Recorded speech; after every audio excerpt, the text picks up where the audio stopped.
ನಮಸ್ಕಾರ ವೀಕ್ಷಕರೇ. ನಮ್ಮ ರಾಜ್ಯದ ಲಕ್ಷಾಂತರ ಮಹಿಳೆಯರು, ರೈತ ಕುಟುಂಬಗಳು ಹಾಗೂ ಶ್ರಮ ಜೀವಿಗಳು ಸುದೀರ್ಘ ದಿನಗಳಿಂದ ಅತ್ಯಂತ ಕಾತುರದಿಂದ ನಿರೀಕ್ಷೆಯಿಂದ ಕಾಯುತ್ತಿದ್ದ ಒಂದು ಮಹತ್ವದ ಮತ್ತು ಬೃಹತ್ ಶುಭ ಸುದ್ದಿ ಕೊನೆಗೂ ಹೊರಬಿದ್ದಿದೆ.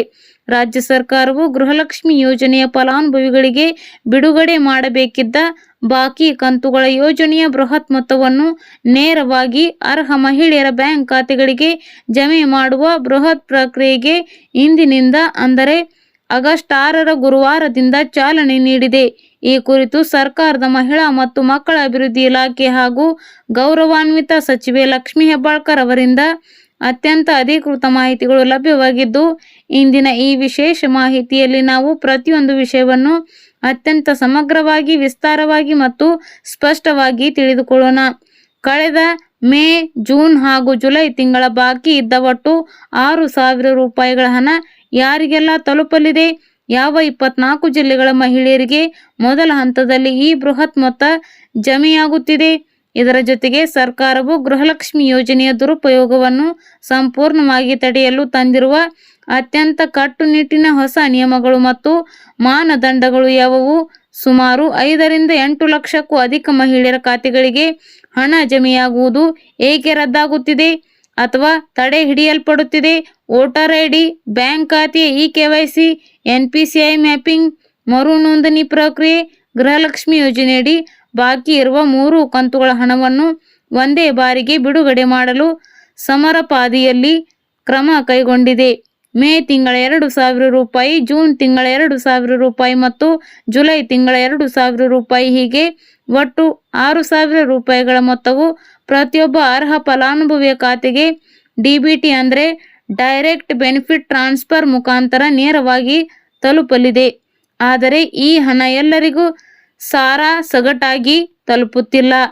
ಸರ್ಕಾರ ನಡೆಸಿದ ಆಂತರಿಕ ತನಿಖೆ ಹಾಗೂ ತಾಂತ್ರಿಕ ಪರಿಶೀಲನೆಯ ವೇಳೆ ಲಕ್ಷಾಂತರ ಖಾತೆಗಳಲ್ಲಿ ಗಂಭೀರ ರೀತಿಯ ಲೋಪದೋಷಗಳು ಮತ್ತು ಅನರ್ಹತೆಗಳು ಕಂಡುಬಂದಿವೆ. ಇದರಿಂದಾಗಿ ಸುಮಾರು 60 ಕೋಟಿಗೂ ಅಧಿಕ ಸಾರ್ವಜನಿಕ ತೆರಿಗೆ ಹಣ ದುರುಪಯೋಗವಾಗಿರುವುದು ಬೆಳಕಿಗೆ ಬಂದಿದೆ. ಇದನ್ನು ತಡೆಯಲು ಸರ್ಕಾರವು ಅತ್ಯಂತ ಕಟ್ಟುನಿಟ್ಟಿನ ಕ್ರಮಗಳನ್ನು ಕೈಗೊಂಡಿದ್ದು, ಸಂಪೂರ್ಣ ಪಾರದರ್ಶಕವಾದ ಹೊಸ ಪರಿಶೀಲನಾ ಪದ್ಧತಿಯನ್ನು ಜಾರಿಗೆ ತಂದಿದೆ. ಇಂದಿನಿಂದ ಅಂದರೆ ಆಗಸ್ಟ್ 6ರ ಗುರುವಾರದಿಂದ ಹಣ ಜಮೆಯಾಗುತ್ತಿರುವ ಕರ್ನಾಟಕದ ಪ್ರಮುಖ 24 ಜಿಲ್ಲೆಗಳ ಭಾಗ ಅರ್ಹ ಮಹಿಳೆಯರ ಖಾತೆಗೆ ಹಣ ಜಮೆಯಾಗುತ್ತಿದೆ. ಬೆಂಗಳೂರು ನಗರ ಜಿಲ್ಲೆಯ ವ್ಯಾಪ್ತಿಯಲ್ಲಿ ಬರುವ ಉತ್ತರ, ದಕ್ಷಿಣ, ಪೂರ್ವ ಹಾಗೂ ಆನೇಕಲ್ ತಾಲೂಕಿನ ಲಕ್ಷಾಂತರ ಫಲಾನುಭವಿಗಳಿಗೆ ಮೆಸೇಜ್ಗಳು ತಲುಪುತ್ತಿವೆ. ಬೆಂಗಳೂರು ಗ್ರಾಮಾಂತರ ಜಿಲ್ಲೆಯ ದೇವನಹಳ್ಳಿ, ದೊಡ್ಡಬಳ್ಳಾಪುರ, ಹೊಸಕೋಟೆ ಹಾಗೂ ನೆಲಮಂಗಲ ತಾಲೂಕಿನ ಪ್ರತಿಯೊಂದು ಹಳ್ಳಿ ಬಡ ಕುಟುಂಬಗಳ ಮಹಿಳೆಯರಿಗೂ ಈ 3 ಕಂತುಗಳ ಒಟ್ಟು 6,000 ರೂಪಾಯಿ ತಲುಪುತ್ತಿದೆ.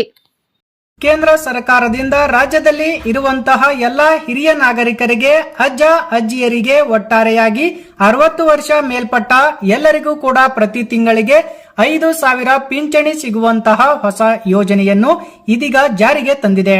ಹಾಗಾದ್ರೆ ಈ ಹಣ ಯಾವ ರೀತಿಯಾಗಿ ಸಿಗುತ್ತೆ ಮತ್ತು ಎಂತವರಿಗೆ ಸಿಗುತ್ತೆ, ಪಡೆದುಕೊಳ್ಳಲು ಬೇಕಾಗುವಂತಹ ದಾಖಲಾತಿಗಳು ಏನು ಮತ್ತು ಎಲ್ಲಿ ಹೇಗೆ ಅರ್ಜಿ ಸಲ್ಲಿಸಬೇಕು ಎಂಬುದರ ಕುರಿತು ಕಂಪ್ಲೀಟ್ ಮಾಹಿತಿ ಈ ವಿಡಿಯೋದಲ್ಲಿ ತಿಳಿಸಿಕೊಡಲಾಗಿದ್ದು, ನೀವು ಕೂಡ 60 ವರ್ಷ ಮೇಲ್ಪಟ್ಟವರಾಗಿದ್ದು ಅಥವಾ ನಿಮ್ಮ ಮನೆಯಲ್ಲಿ ಅಜ್ಜಿಯರಿದ್ದರೆ ವಿಡಿಯೋವನ್ನ ಈಗಲೇ ಲೈಕ್ ಮಾಡಿ ಹಾಗೂ ಕೊನೆಯವರೆಗೂ ನೋಡಿ. ಭಾರತದ ನಾಗರಿಕರಿಗೆ ಪಿಂಚಣಿ ಯೋಜನೆ ಆದಂತಹ ಅಟಲ್ ಪಿಂಚಣಿ ಯೋಜನೆ ಅಸಂಘಟಿತ ವಲಯದ ಕಾರ್ಮಿಕರನ್ನು ಸ್ವಾವಲಂಬಿ ಜೀವನ ನಡೆಸಲು ತಿಂಗಳಿಗೆ 5,000 ಪಿಂಚಣಿ ರೂಪದಲ್ಲಿ ಸಹಾಯ ಆಗುತ್ತೆ. ಈ ಯೋಜನೆಗೆ ಅರ್ಜಿ ಸಲ್ಲಿಸಲು ಕನಿಷ್ಠ 18 ವರ್ಷ ಮೇಲ್ಪಟ್ಟ ಹಾಗೂ ಗರಿಷ್ಠ 40 ವರ್ಷ ಒಳಗಿನ ಭಾರತೀಯ ನಾಗರಿಕರು ಅರ್ಜಿಯನ್ನ ಸಲ್ಲಿಸಲು ಅರ್ಹರಾಗಿರುತ್ತಾರೆ. ಈ ಯೋಜನೆಗೆ ಮಹಿಳೆಯರು ಮತ್ತು ಪುರುಷರು ಇಬ್ಬರಿಗೂ ಕೂಡ ಅವಕಾಶ ಇದೆ. ಪೋಸ್ಟ್ ಆಫೀಸ್ನಲ್ಲಿ ಉಳಿತಾಯ ಬ್ಯಾಂಕ್ ಖಾತೆ ಹೊಂದಿರಬೇಕು.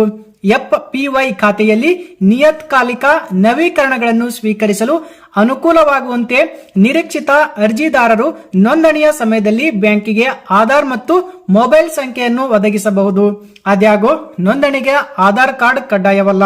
ಪಿಂಚಣಿಯು ಜನರು ಜೀವನ ಇನ್ನು ಮುಂದೆ ಸಂಪಾದನೆ ಮಾಡದಿದ್ದಾಗ ಮಾಸಿಕ ಆದಾಯವನ್ನು ಒದಗಿಸುತ್ತೆ. ವಯಸ್ಸಾದಂತೆ ಆದಾಯ ಗಳಿಸುವ ಸಾಮರ್ಥ್ಯ ಕಡಿಮೆಯಾಗುತ್ತದೆ.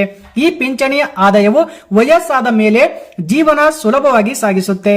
ಸರ್ಕಾರವು ತನ್ನ ಪ್ರಮುಖ ಸಾಮಾಜಿಕ ಭದ್ರತಾ ಯೋಜನೆಯಾದ ಅಟಲ್ ಪಿಂಚಣಿ ಯೋಜನೆಯ ಅಡಿಯಲ್ಲಿ ಕನಿಷ್ಠ ಖಾತ್ರಿ ಮೊತ್ತವನ್ನು ಮುಂಬರುವ ಬಜೆಟ್ನಲ್ಲಿ 10,000 ರೂಪಾಯಿಗೆ ದ್ವಿಗುಣಗೊಳಿಸಬಹುದು ಎಂದು ಈ ವಿಷಯದ ಬಗ್ಗೆ ತಿಳಿದಿರುವ ಜನರು ತಿಳಿಸಿದ್ದಾರೆ. ಹಣಕಾಸಿನ ಪರಿಣಾಮವನ್ನು ಗಮನದಲ್ಲಿಟ್ಟುಕೊಂಡು ಈ ನಿಟ್ಟಿನಲ್ಲಿ ಪ್ರಸ್ತಾವನೆಯನ್ನು ಮೌಲ್ಯಮಾಪನ ಮಾಡುತ್ತಿದೆ ಮತ್ತು ಜುಲೈ 23ರಂದು ಮಂಡಿಸಲಿರುವ ಬಜೆಟ್ಗೆ ಹತ್ತಿರದಲ್ಲಿ ನಿರ್ಧಾರ ತೆಗೆದುಕೊಳ್ಳಲಾಗುವುದು ಎಂದು ಮೂಲಗಳು ತಿಳಿಸಿವೆ. ಹಾಗಾಗಿ ಇದೇ ತರಹದ ಉಪಯುಕ್ತ ಮಾಹಿತಿಗಾಗಿ ಚಾನೆಲ್ಗೆ ಸಬ್ಸ್ಕ್ರೈಬ್ ಮಾಡಿ, ವಿಡಿಯೋವನ್ನ ಪ್ರತಿಯೊಬ್ಬರಿಗೂ ಕೂಡ ಶೇರ್ ಮಾಡಿ.